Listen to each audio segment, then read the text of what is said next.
ৰামদিয়াৰ উজানগুৰিত doctor Nipen Chandra Das পুৰণি গ্ৰাম্য পুথিভঁৰাল উদ্বোধন। সমাজ সেৱক ডক্টৰ নিপেন চন্দ্ৰ দাসৰ জন্মদিনৰ লগত সংগতি ৰাখি ৰামদিয়াৰ উজানগুৰিত ডক্টৰ নিপেন চন্দ্ৰ দাস পুৰণি গ্ৰাম্য পুথিভঁৰাল এটি আজি উদ্বোধন কৰা হয়। তদুপলক্ষে পুৱা সমাজ সেৱক ডক্টৰ নিপেন চন্দ্ৰ দাসৰ প্ৰতিকৃতিত বন্তি প্ৰজ্বলন কৰে অৱসৰী প্ৰধান শিক্ষক অতুল চন্দ্ৰ কাকতি আৰু মাল্যাৰ্পণ কৰে প্ৰয়াত দাসৰ সহধৰ্মিনী নস্বপ্না দাসে। আইসকলৰ নাম প্ৰসংগৰ পিছতে পুথিভঁৰাল গৃহৰ শুভ উদ্বোধন কৰা হয়। উদ্বোধন কৰে বিশিষ্ট সাহিত্যিক চিন্তাবিদ তথা ডক্টৰ নিপেন চন্দ্ৰ দাস পুৰণি গ্ৰাম্য পুথিভঁৰালৰ সভাপতি প্ৰভাত চন্দ্ৰ দাসে। গ্ৰাম্য পুথিভঁৰালটোৱে শৈক্ষিক দিশত বৃহত্তৰ ৰামদিয়াত এক নতুন জাগৰণ আনিব পাৰিব বুলি উদ্বোধক প্ৰভাত চন্দ্ৰ দাসে আশা প্ৰকাশ কৰে। অনুষ্ঠানত ছাত্ৰ নেতা প্ৰাঞ্জিত দেউৰী, কণমণি ডেকাকে ধৰি গণ্যমান্য একাংশ বিশিষ্ট লোক উপস্থিত থাকে।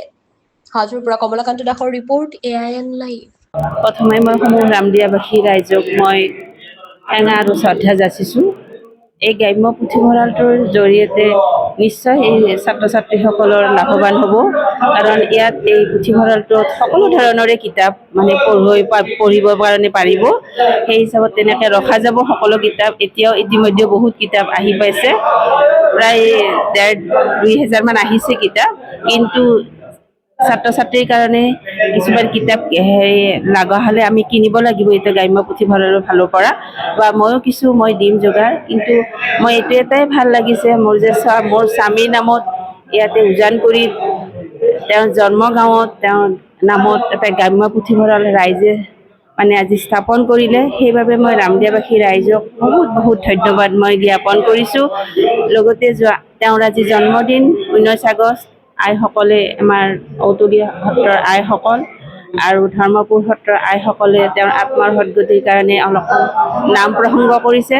আইসকলকো মই আন্তৰিকতাৰে ধন্যবাদ জ্ঞাপন কৰিছোঁ আৰু মই ভগৱানৰ ওচৰত প্ৰাৰ্থনা কৰিছোঁ মোৰ স্বামীয়ে ভাল পোৱা ৰামদিয়া শব্দটো আৰু উজানগুৰি, তেওঁৰ ৰামদিয়া জন্ম জেগা খুবেই ভাল পাইছিলে।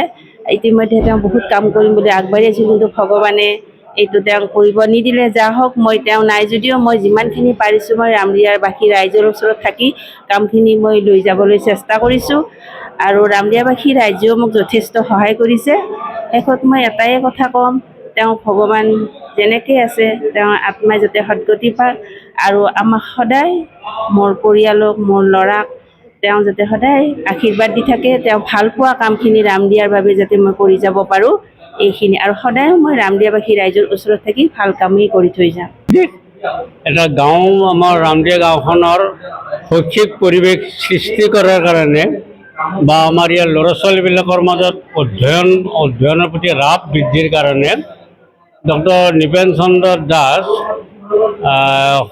গ্ৰাম্য সৌৰণী পুথিভঁৰাল এটা আজি ইয়াতে উদ্বোধন কৰা হ'ল।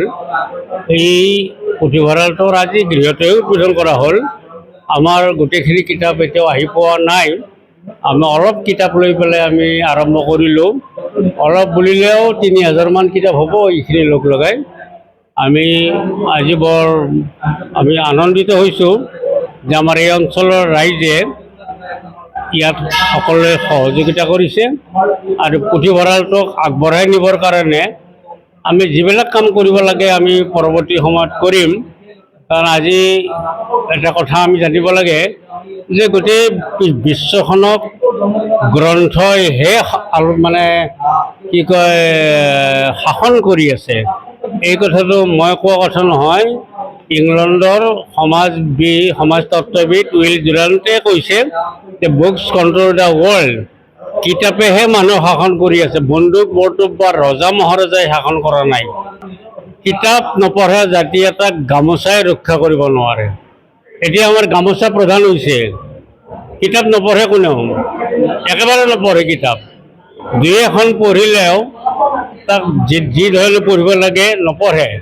আৰু কিতাপ নপঢ়াৰ ক্ষেত্ৰত আটাইতকৈ দুৰ্ভাগ্যৰ কথা, অসমৰ আটাইতকৈ যিটো শ্ৰেণীয়ে বেছি কিতাপ পঢ়িব লাগে সেইটো শ্ৰেণীয়ে কিতাপ নপঢ়ে। এই শিক্ষক শ্ৰেণীটো, প্ৰাথমিক বিদ্যালয়ৰ পৰা বিশ্ববিদ্যালয়লৈকে শিক্ষক শ্ৰেণীয়ে কিতাপ নপঢ়ে। 5জন মানুহে কিতাপ পঢ়ে, 95জনৰে কিতাপৰ লগত সম্পৰ্ক নাই। কিতাপ নিকিনে, কিতাপ নপঢ়ে। গতিকে জাতিটো কেনেকৈ জীয়াই থাকিব? নৱপ্ৰজন্মৰ মাজত গ্ৰন্থ অধ্যয়নৰ স্পৃহা বৃদ্ধিৰ কাৰণে যি ধৰণৰ কাম কৰিব লাগে সেই কাম কৰিম। আৰু মোৰ এটা অভিজ্ঞতা আছে, বিশ্বৰ বিভিন্ন বিশ্ববিদ্যালয়ৰ পুথিভঁৰালবিলাক মই দেখিছোঁ। একোটা পুথিভঁৰাল 12 মহলীয়া আছে, চিউলৰ বিশ্ববিদ্যালয় পুথিভঁৰালটো 12 মহলীয়া। তাত মই গৈছোঁ হামবাৰ্গ বিশ্ববিদ্যালয়, নিউয়ৰ্কৰ বিশ্ববিদ্যালয়ৰ কেইবাটাও পুথিভঁৰাল গৈছোঁ। মই বিদেশত গ'লে কেৱল পুথিভঁৰালে চাওঁ মই। এইবোৰ বয় বস্তু বা প্ৰাকৃতিক দৃশ্য চাবলৈ মোৰ মন নাই।